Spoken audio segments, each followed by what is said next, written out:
Next item, which is action as necessary on appropriate matters discussed in executive session. And the first and only item for that is our item on the selected employment items. Do I have a motion? Ms. Hutchison. I move that we approve the selected employment items as shown in Exhibit A. Have a second? Ms. Hammond seconds. Any discussion? Seeing none, all those in favor, please raise your hand. That passes unanimously. That brings us to item number 14, which is the freeze and enrollment plan for Lake Murray Elementary School, shown in Exhibit C. I'll turn it over to Dr. Hefner and Dr. Harris.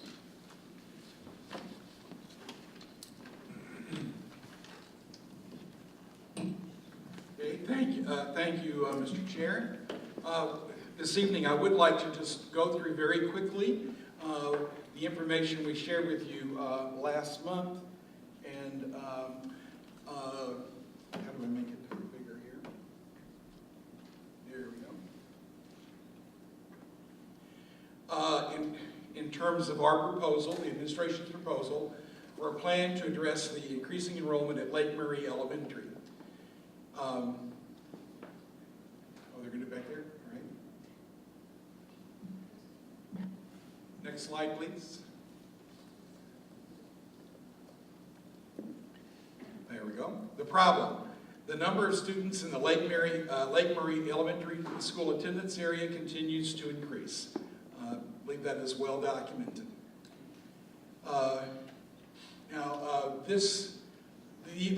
This line shows our enrollment at Lake Murray Elementary on the 135th day enrollment number from 2001 forward. You see what's the trend there, that it's Lake Murray started with a number somewhere in 2001, a little over 400, started to go up steeply, stayed between 800 and 900 for a number of years, and then about 2012, it started to go up again. And then when we changed the grade configuration, there was a drop, and now that trend has gone back up as of the enrollment figure for 2017.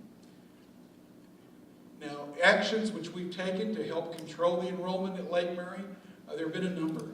One, I think it's important to point out that there is no pre-kindergarten at Lake Murray in order to keep the enrollment down there. So students who qualify for pre-kindergarten are diverted to other schools in the district. District special education self-contained programs have been placed on campuses with greater availability of space, which means that students who live in the Lake Murray attendance area who might qualify for a self-contained program are being transported elsewhere because we do not have the space. Again, you know the reasons there. Self-contained programs have fewer students per class. It takes more space, more classroom space to serve those programs. And in an effort to conserve space there, those programs have been located elsewhere. The school has been closed to choice for many years, and while most other schools, or many other schools in the district are open to choice, Lake Murray is not. We reassigned fifth graders to Chapin Intermediate School beginning in the summer of 2015, which certainly took a large number of students off the campus at Lake Murray. We have extended options with transportation to Valentine Elementary and Chapin Elementary for students living in areas abutting the Valentine zone and the Chapin Elementary zone. And as we reported last time, we had 42 students exercise the option this year. Primarily they're first graders, or disproportionately, not first graders, kindergartners. And the families tell us they like that idea, but they're not going to move a kid in third grade to another school at that particular point in time, that they are more eager to take up that option for their entering students.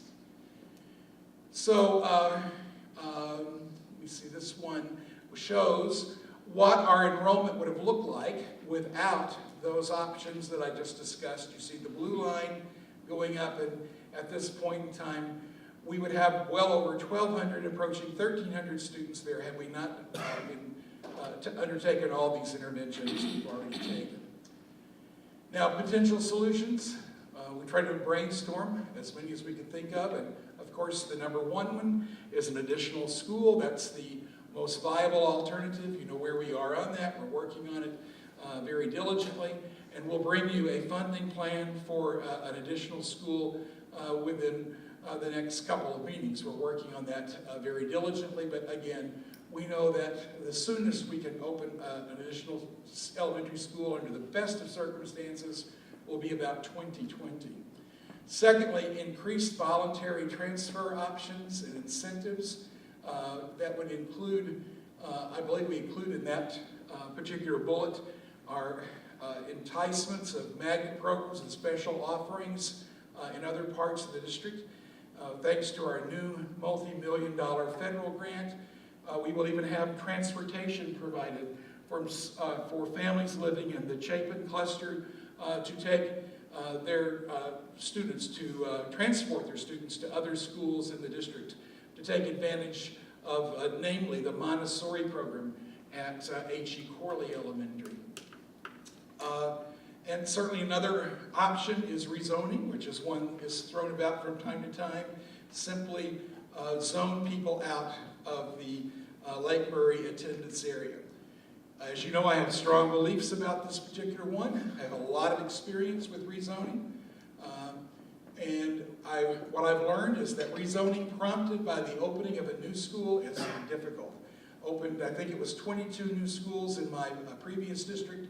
Every one of them prompted multiple rezonings. Always difficult to take people from one school, move them to another school against their wishes. But rezoning prompted by mere balancing of enrollments, which I've done that as well, it's even more difficult to do than when you have a prompt of a new school. Now, why is rezoning so difficult? I will give you about 3 reasons. Schools are learning communities. They're not warehouses. It's not just simply moving your aunt's, your deceased aunt's extra bedroom set that she gave you in her will from one storage facility to another. It's involving human beings. Kids get attached to schools. Family get attached to schools. They're not attached to the buildings. They're attached to the school community. They're learning communities, and people like it. That's what we've seen with the incentives that we've given students to move to Valentine and Chapin. People are happy at Lake Murray, and they wish to stay there. Secondly, it's a temporary fix that impacts the same families over and over again. When you rezone, I've never seen a rezoning that was a rezoning to end all rezoning. It's just merely prompts other inequities that you have to address down the road. And it breaks a covenant that the district or school has made with the affected families. People are happy with the school that they're in, and when you make them do something that they do not wish to do, they feel that you have broken a covenant with them, which again, based on my study of this district, having come in the fall of 2010, that's one of the things that I heard people say, that they felt like that the district had violated the covenant. They may have used the word covenant, but they had violated the promises that had been made with regard to people being able to stay in school, which they had initially selected. Now, this map shows the attendance areas for our 12 elementary schools. We have 12 wonderful elementary schools. I'm proud of all of them. I can guarantee anybody a wonderful education in any one of the 12 school attendance areas. But the problem, the reason I show this, is when you get into the issue of rezoning, when you take people who are most distant from a school like Lake Murray, and you move them to a nearer school, wherever you move them, they become the outliers in that particular zone as well. They're also the most distant from those schools. And so when the schools fill up and it's time to rebalance again, who's going to get moved a second time? So we know that we're not the only district in the country that's faced this problem. And so we wanted to take a look at somebody that's had a similar problem and found a way to resolve it. That's when Dr. Harris went to York 4, the Fort Mill School District, where he studied the Enrollment Freeze plan, which they have been using now for for almost 15 years. So Dr. Harris, please share the specific proposal again, and please review it again this evening. Thank you, Superintendent Harris, members of the board, community. Certainly privileged again to have opportunity to have gone and visited with Fort Mill to see how the enrollment freeze is enacted there and how it is operating. Pleased to say that following my review, there were 5 essential critical questions that came forward to mind that I share with you as I did on last meeting. Beginning with identifying what is an enrollment freeze. I wanted to make certain we are clear as to what it is and what it is not, what it's designed to do. Who would be impacted by the enrollment freeze, clearly identifying which students or what students would be impacted by a freeze. How would the enrollment freeze work, given some clarification and identification as to what that process would look like. Followed by where would District 5 students impacted by the enrollment freeze, where would they be reassigned? Given some identification of that, identifying schools that we'll talk about, and then when would the enrollment freeze in fact begin, and a recommendation coming forward in reference to that particular and that 5th essential question. What is an enrollment freeze? It's an administrative action that does impact building capacity, and it redirects an incoming student population from an already overcrowded school to schools where there is available space. So there is a real emphasis on incoming students moving into an already existing school that's already overcrowded. Who would be impacted by the enrollment freeze? Again, new students. In this particular case, as it relates to District 5, new students or residents rather, who are zoned to attend Lake Murray Elementary School. I want to pause there for a moment and share with you that, again, we're talking about new students and incoming students. Those students and families who currently reside in the Lake Murray attendance area, they currently reside there, are not impacted by the enrollment freeze. I don't know that I want to make sure that I emphasize that they are not impacted. If there are siblings, and take it a step further, if there are siblings who are younger siblings whose family already and currently reside in the Lake Murray attendance zone, they too are eligible to attend Lake Murray Elementary. They are not impacted by the freeze. So I did want to emphasize that for the community so that we are clear as to, we're talking about those who are new, those who are incoming to the attendance area of Lake Murray Elementary. So how, in fact, does this enrollment freeze work? A couple of things that we want to share with you. Only those students who move into the Lake Murray attendance area after an agreed upon date will be impacted by the freeze, and a date which we'll talk about in our recommendation.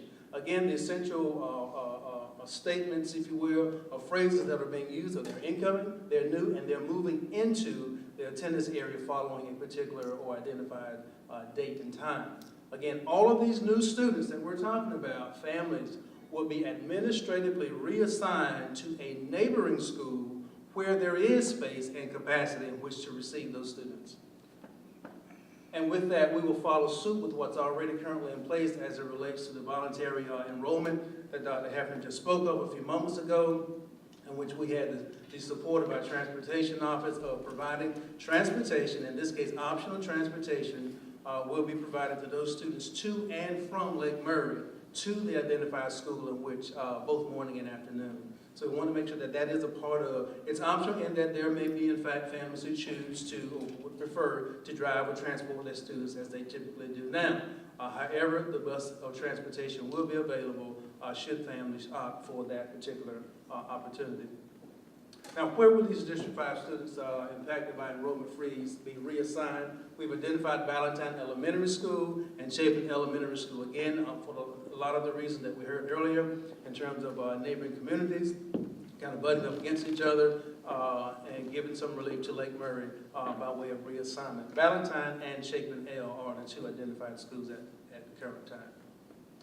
And when will this enrollment freeze begin? On last meeting, we made the recommendation. We make again on tonight. The recommendation is that on January 22nd, which is the start of our second semester, the beginning of our second semester would be what we would consider a clean break, a clean opportunity to begin such an enrollment freeze. However, we did include tonight as a part of that recommendation that we do give consideration for those families, not only those families who reside and currently reside in the Lake Murray, Tennessee area, but also those families who have documentation of an approved contract prior to January 22nd. Contract meaning they have already identified or purchased a home, they are anticipating, and they are waiting on moving in, however, will not be able to move in and physically reside prior to the January 22nd date.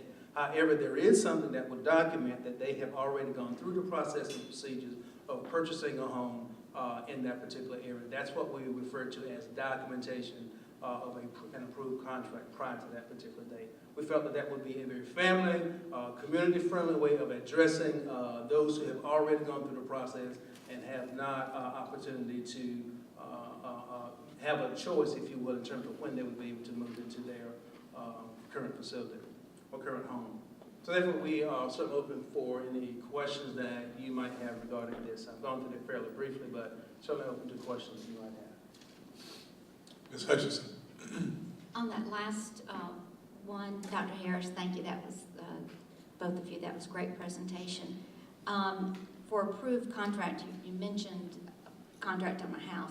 That could be for construction. Could be, as well. absolutely, Okay. absolutely, absolutely. Thank you for that. Could be an existing home or a home that's being currently erected for living purpose, absolutely. Thank you. Dr. Harrison, just to piggyback on that a little bit, we certify students every year to all our attendance zone, and they are in fact a resident of District 5. So you don't see this as an overwhelming extra task to be able to certify whether they have a contract in place? No, good question. Thank you for that. No, that is a process that we do annually in all of our schools. All of us will provide that proof of residence is what you're referring to upon or prior to enrollment. And so certainly providing a contract in this particular case that identifies what dates that it has been sealed, signed and sealed, if you will, prior to the 20th is just a part of the process that we already have in place. And to me, it's a good faith reaching out of the district and the new resident try to come to some kind of great agreement and compromise there. But I applaud you all for adding that piece. Ms. Hammond, do you have a question? Yes, and I think Dr. Hefner and your whole staff, I had some questions and I sent them to you this morning, so I appreciate you answering them. So I have something to ask and know that you have a good answer for the public. The dividing line, as it was mentioned by someone, I also had several calls, and then you gave me a good answer, but I'd like to share with the public. I asked, how would we decide who would go to Valentine, who would go to Chapin? Because I had parents ask me that. And your answer to me was it would really be a case-by-case basis. And I also asked you if there was did we have the maximum capacity already figured at Valentine, Chapin, and Lake Murray Elementary, and you sent me those numbers. So I feel like that we have done the homework on this. But I would like you to explain about how that case, the case-by-case basis would work so that parents that are going to fall into this would know how the process will go. Well, I think the start of that conversation is that we obviously want to look at, again, what drives this is availability of space in these schools. And we want to certainly look at students who reside closest to Right. Valentine or To make it perhaps more reside neighborhood. closest to Chapin Hill. And I think that's a clear way of looking at which one of the schools. But if in fact one of those schools happens to be filled to capacity or soon becomes filled to capacity at a particular grade, then we would need to look at, on a case-by-case basis, redirecting or reassigning to one of the other schools. So that's kind of what we're talking about. There's no hard and fast line of demarcation that will say one way or the other. I think we have to look at it based on where they reside, which school is closest, and the availability of space, which obviously drives this entire initiative. And on that answer, I had some parents that could possibly be involved in this choosing. If there's space, would it be kind of first come, first served? Let's just say that a dividing line, I'm near where it would be more feasible to go to Valentine to be near wherever it is I'm living. But I prefer Chapin Elementary, or I could go the other way. I'm closer to Chapin, and I prefer Valentine. Will there be choices for these parents, until it's filled up to the capacity that you determine each of these schools can hold? I think a lot, what's going to drive it is the sheer numbers of students who are impacted by the freeze. I don't know that I can give you a definitive response to yes, that's exactly how it's going to happen, or no, it's not. Again, the case by case is really going to be something we're going to have to take a look at based on where we are at the time in which a family would make that request. And that's how I respond to that. Okay, and I think, and I want to just I had asked about how long we anticipate. I know when you gave an enrollment freeze, it's not a long-range plan. It's temporary solution. That's correct. Would you anticipate it being in place until our new school is built? Is that a feasible idea, or we really don't know ourselves? I think it's early to say for certain. I would say to you that whatever the recommendations are following this coming semester, in which we are proposing, we certainly want to keep you duly informed as to next steps or an extension or continuation of it. And that's something I think at the top of the year, the school year, August, we want to have some conversation with you as a board to look at what do we do for the start of that 18-19 school year. So it could, but whatever occurs, you'll be duly informed and have opportunity to give us some input prior to moving forward. And my last one, which I think is good for the public to know, we are working on this to get pretty much in planning for our growth, and we know that most growth is in the Chapin area. Our newly established, we have a working plan in action was the answer to get the targeted enrollment throughout the district so that we can anticipate the future and who would go to which school in that Chapin area that's growing. Because as we get a new school on the Ames Ferry side, we have Chapin Elementary and we have Lake Murray. Yeah, I think it's good for the public to know that you have a plan to look at the big picture, and that this is a very temporary fix that I certainly support for the people at Lake Murray Elementary, because they've been overcrowded for a while. So. That's correct. This is a temporary fix. This is a temporary solution, rather. And through currently a newly established Office of Planning and Administration, yes, we are part of the function of that is to look at the larger picture, to look at the district as a whole, make some determinations and suggestions or recommendations as to how we proceed forward. And so, yes, we are working very, very diligently, I might add, on a plan of action that we'll be able to share with you, and that will also bring us closer to beginning to answer some of those questions that you just raised. Thank you for answering my question. Mr. Cates. I hate to revisit this. I like the statement as you have it here that who have valid documentation of an approved contract dated prior to January 22nd. But I felt like your explanation may have narrowed that, and I don't believe that's what you intended, but that is what I heard. Right now, there are plus or minus 35 pending contracts in that attendance zone. So if someone today went under contract, pending whatever, whether it's subject to sale of another home, due diligence, home inspection, appraisal, loan approval, we're saying that contract to purchase, whether it's the state contract or the local contract used by the local real estate community, would be the documentation. Would fall into that. And we're not trying to parse why it's pending, it's just pending. Some of those may close this week, some of them may be 6 months. But That's correct. That's included, and perhaps that could have been an area which we could have improved the statement. no, I think if we just leave it as it stands, it just, and I'm contributing to it, I'm afraid, but the more we talk about it, the narrower it got defined. So I just was trying to make sure it was indeed as we've indicated there. And then, since it's an administrative rule, will we, the presentation is excellent, it's answered the questions that I've had. I think it stands for itself, but normally there will be an administrative rule that references a specific board policy. Do we have such something in writing Will this stand for the guidance? What's the, We have a policy, and we certainly move forward, work diligently toward and establishing an administrative rule. We do have a policy, I was looking for it exactly. Now, policy JCA, which references the assignment of students to schools, could in fact craft or draft a administrative rule that speaks to that or addresses that particular policy in and of itself, which does give opportunity, and I might add flexibility, if you will, for the administration upon board approval to make special exceptions as it relates to students enrollment in schools. So certainly we can certainly move forward in that and identifying as an administrative rule to an already existing policy. Have a question? Ms. Baumgartner. Cates, Mr. Cates, I'm sorry, Mr. Harris, I was looking at you, Mr. Cates. Today is January the 8th, and we want to try to get this in place by January 22nd, but if we make an action tonight, do we need 2 readings? And we're not going to meet until the 24th, so we're going to have a problem as far as date. As far as board action.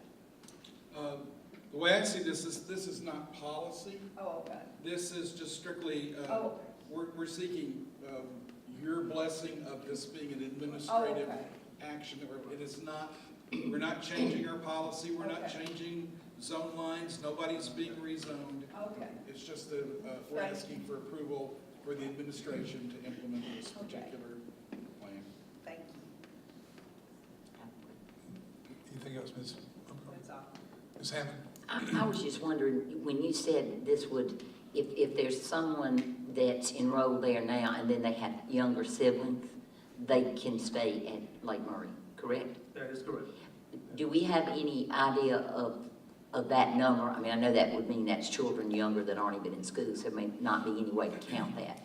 But I guess in my mind, I was thinking, do we have any idea if there's immediate relief of the overcrowding? I guess there's really no way to know that, is it? The best response at the moment, excuse me, that I can share with you that gives us some indicator as to potentially how many students could be impacted is to take a look at this time last year, numbers that I can share with you. And we're looking at a total of about 41 students, 16, 17, yes, of last year, this time last year. About 41 students that, if we were doing the policy or this initiative at that particular time, we would have about 41 students impacted by the freeze. That's the best answer I can give you on the spot. That will give you some indication. Again, moving as it is 17, 18, moving forward, I mean, that's going to be a take and give in terms of the 41 I just quoted you, but that gives you some idea of what we're looking at. And Dr. Harris, really, I mean, you're right about not knowing an exact number. We really don't even know, as these people with contracts and these people that buy houses, they may not, it may not be that there's someone building or buying there that has children at the age of elementary. They could be older or not born yet, That is correct. So, I mean, I guess I was trying to see if we had any projection of how quickly and by how many it might relieve the overcrowding. It's tough. It's tough to answer that definitively, and you just gave a good explanation as to why that is. I don't know who's coming. Right. We just are anticipating, based on the surge of growth, based on building contracts, things of that nature, that suggests to us that persons are moving into that particular Lake Murray attendance area. So we certainly want to prepare ourselves by way of this initiative. If you look at the future, and like you said, we don't know how long we'd have to freeze. Eventually, even once the new school is built, we would still have to look at rezoning to decide, wouldn't we not have to, but then we'd have to. A third school in the Chapin cluster will prompt a rezoning. Right, that was Of course, my view about, how I feel about offering people choice and letting them go voluntarily. To me, when you open a new school, what you're basically doing is redrawing bus transportation routes. Those people who ride the bus may not have as many choices about where they end up going, but hopefully lots of other people have choices still about where they go within our district. And I think the real value of this, of course, it's the first time we've done it, so we don't know exactly what will happen with it. And it'll certainly be under your constant review. But I believe the best thing we can say that this will do is it will just help keep the population at Lake Murray from continuing to grow. It's not going to push it back down under the 900 mark, as I see it. We don't know how many more kids people who already live there are going to have. We don't know how many multiple births they're going to have. It's just, we don't know. I think the best thing we can say is that hopefully it will help us keep the enrollment from continuing to increase. One of the things I know that they found in Fort Mill, and it'll be interesting to see if it occurs here or not, is that not in every case, but in most cases, there's enough outward movement that the people get to go back in, if that's where they choose to go, within a year of their being frozen out. Of course, they get to come back in the order in which space becomes available. So, and many people choose to stay where they started. They end up liking it. So, but we'll just have to see how that works. Mr. White. A couple of things. One, Dr. Harris, I think you said that, or what I was interpreting, is this freeze doesn't provide the solution, but it sort of breaks the trend that you're showing us. I mean, that trajectory of this new growth going up.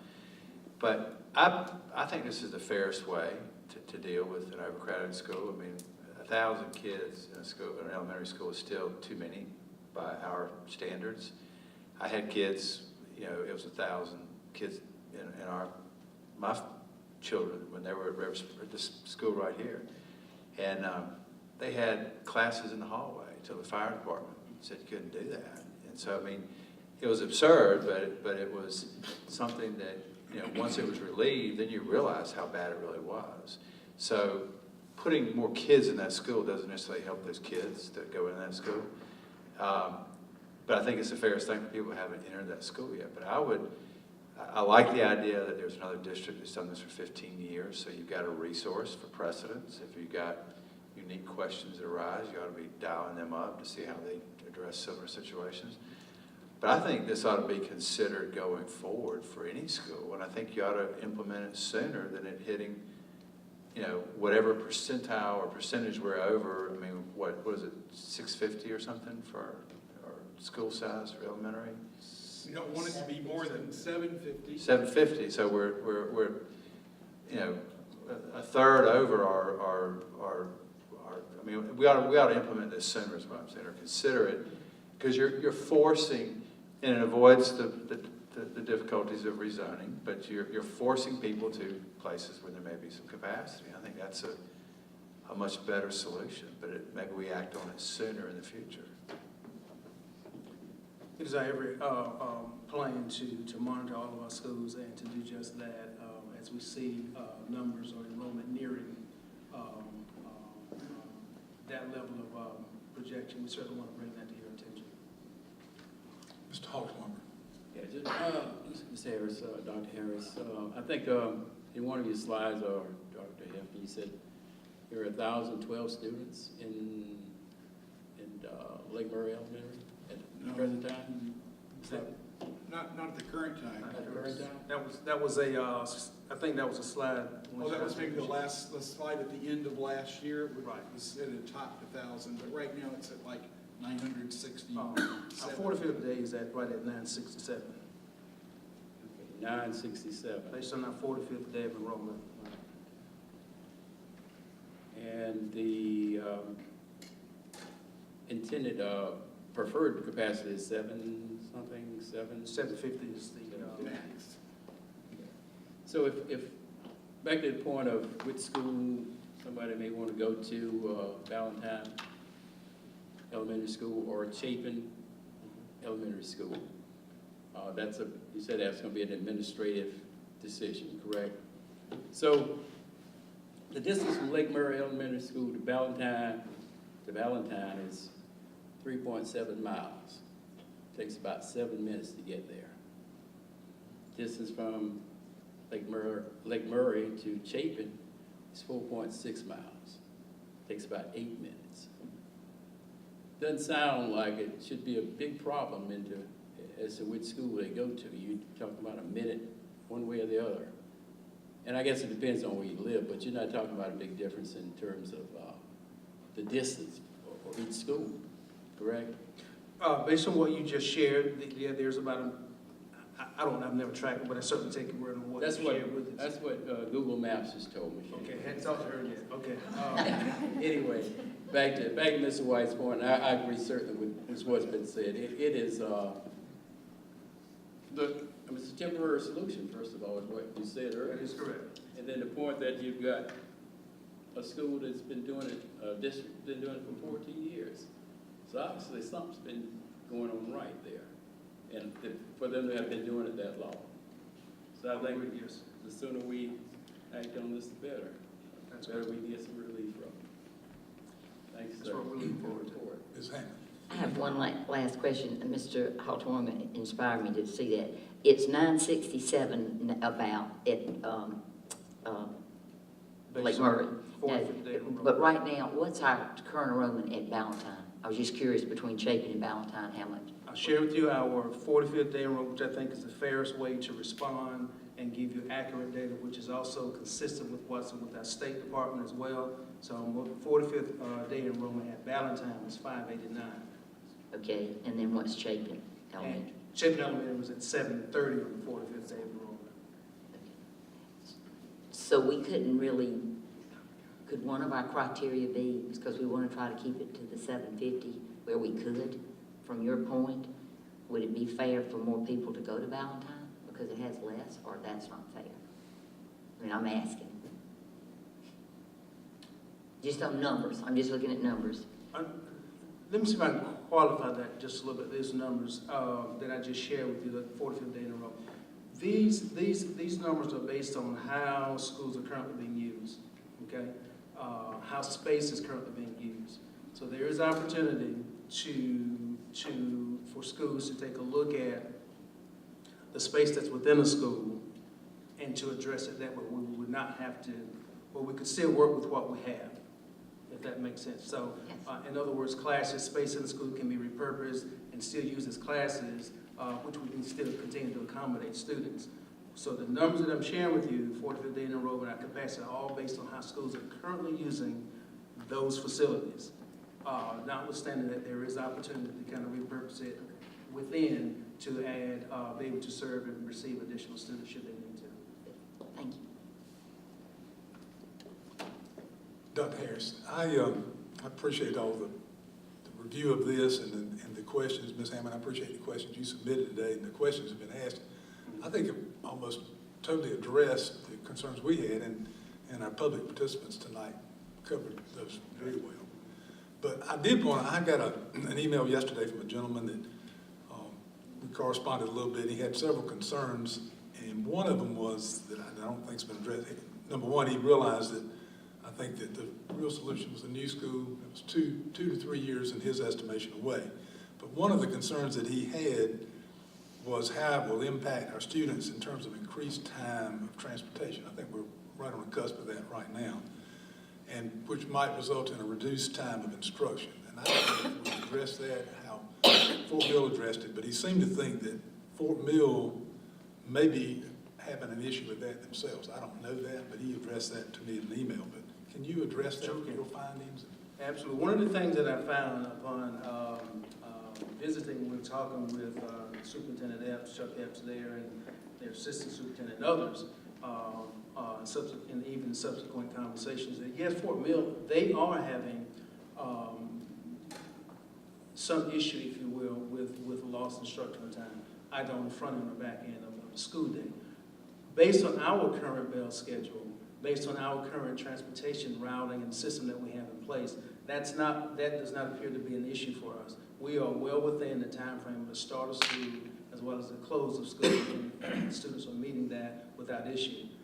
But yes, Fort Mill does have that. They do struggle with that, and they are accepting, at least the administration is accepting of the fact that there is a matter of a few minutes of lost instructional time.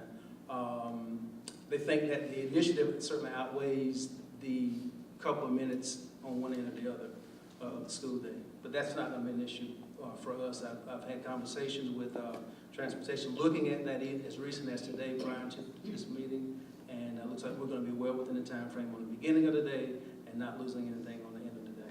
And if I'm correct, I think you've addressed this, but the pickup may be at Lake Murray and transported from there to the Chapin or Valentine, whichever is the case. And we're already doing a similar situation with that now, and I've observed that a number of times. I know Mr. Wiseman's here, but it appears to be pretty fluid the way that works, and I'm amazed that the buses on the road moving, but they get the kids picked up and moved pretty darn quick. Yes, sir. It's a lot of this does piggyback on the current voluntary enrollment plan, if you will, that we have already in place. This is the first year of that. The 42 some odd students that took advantage of that opportunity, and I would certainly agree and echo that our transportation system has done exceedingly above we could ever think or ask as to getting students where they need to be on time every day and returning them back to school. So that's already currently in place. We'll just simply piggyback on that in a lot of ways. I think all the questions have been good. Just in my quick summary, now Mr. Cates, I'll come to you. I know this is still a work in progress, but it seems to have the kinks out of it, and I think the time to act on it is tonight. But I would encourage any board members, if you have questions, submit those, because we can continue to address any issue that may come up, and sooner rather than later. Mr. Cates, you have another follow-up? Just to clarify, we often talk about capacity, and I just want to make sure, I know we have as-built capacity, but we're really talking about ideal capacity. This board has made the recommendation and put that into action through policy, that it's our belief that schools that exceed that plus or minus 750 is not in the best interest of the student. And I'm always careful that we're not confusing the two between the built capacity and the ideal, and I fully support the ideal capacity that this board has been supportive of, and I hope we'll continue to support that number, because that is indeed, through the study, through research, through data, indicates that's the best for the learning of those students.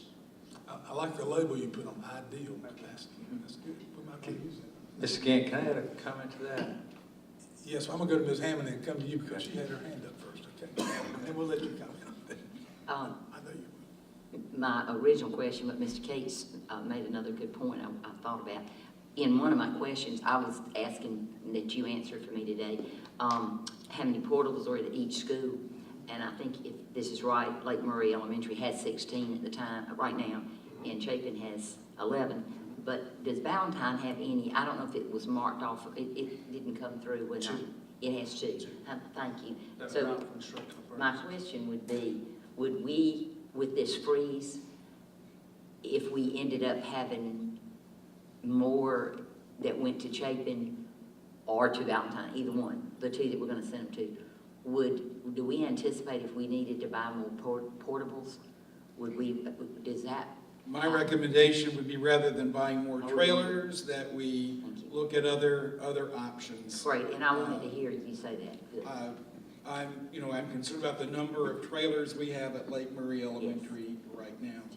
And that's one of the reasons the capacity, while it's able to handle the 961 kids, but I don't know where we would put any more trailers. So, and along with that, from Mr. Cates' question, I was just thinking, you just gave me the 45-day count for those schools.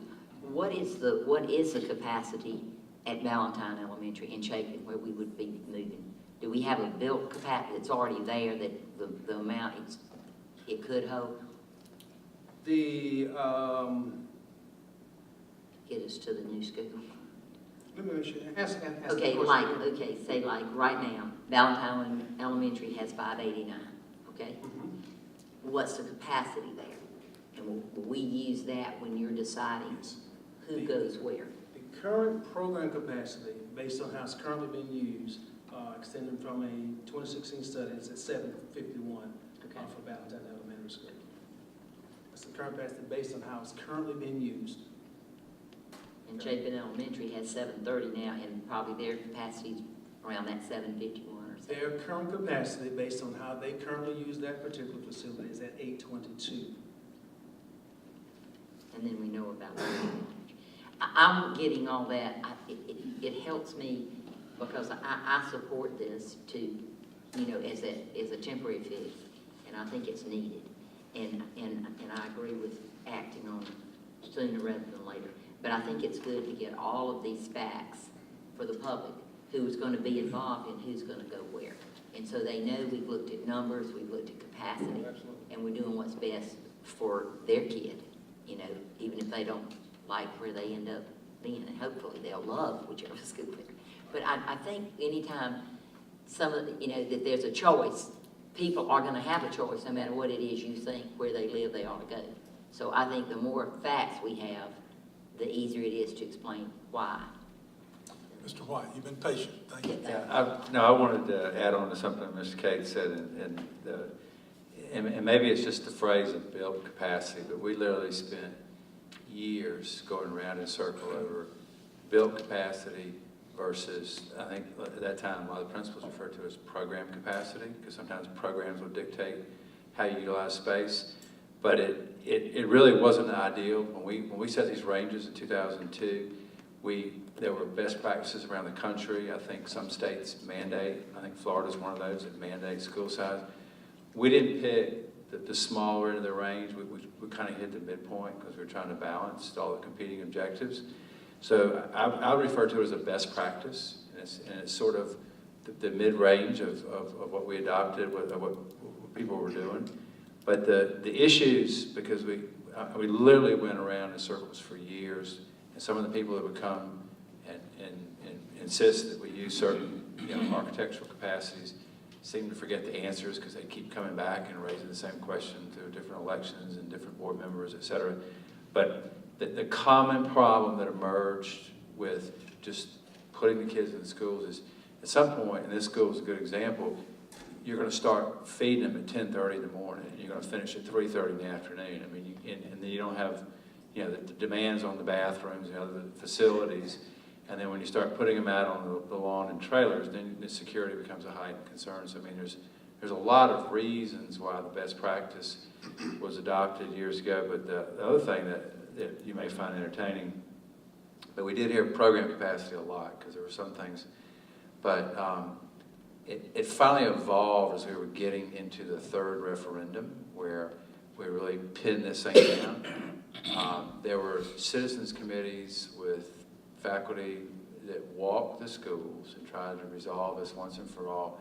And one of the things they finally reconciled against some of the harshest critics demanding we could put more students, that some of those architectural capacities were counting things like closet space, you know, janitorial closets, where we're not going to put kids in there. And so it just, I'm just saying as a caution, don't get hung up in built capacity, because that's sort of a misnomer when you start educating kids and you start routing kids through cafeterias and you start thinking about security concerns and that kind of stuff. It's just, we spend a lot of time rolling around in the mud over those issues, and we just don't need to get back into all that.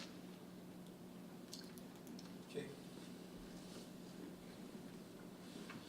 All right, sounds like we're to the end of our discussion, so we need to do some important business here. First, I need a motion on this freeze enrollment plan for Lake Murray Elementary. Do I hear a motion? Mr. Haltwanger. Before I make the motion, I want to make sure that the numbers you gave us, you didn't make these up, right? But sometimes it's implied that we make numbers up.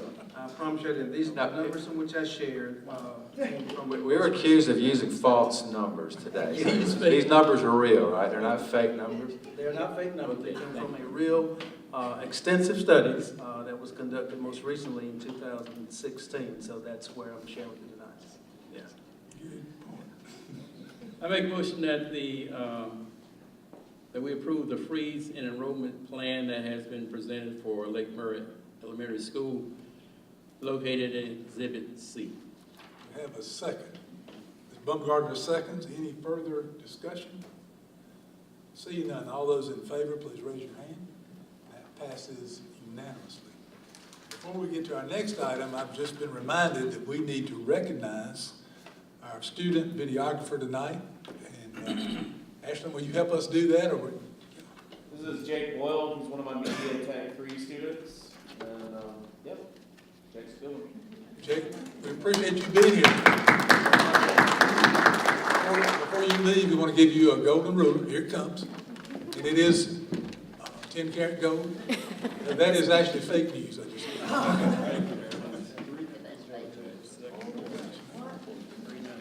Ashley, thank you very much for being here. And I'd invite the audience to review these meetings. You can get any part of it you missed. If you had to step out, it's all online within a couple of days, and the history is there too. It's a great service that you provide. So thank you very much, Ms. Ashley. Thank you for reminding me of that.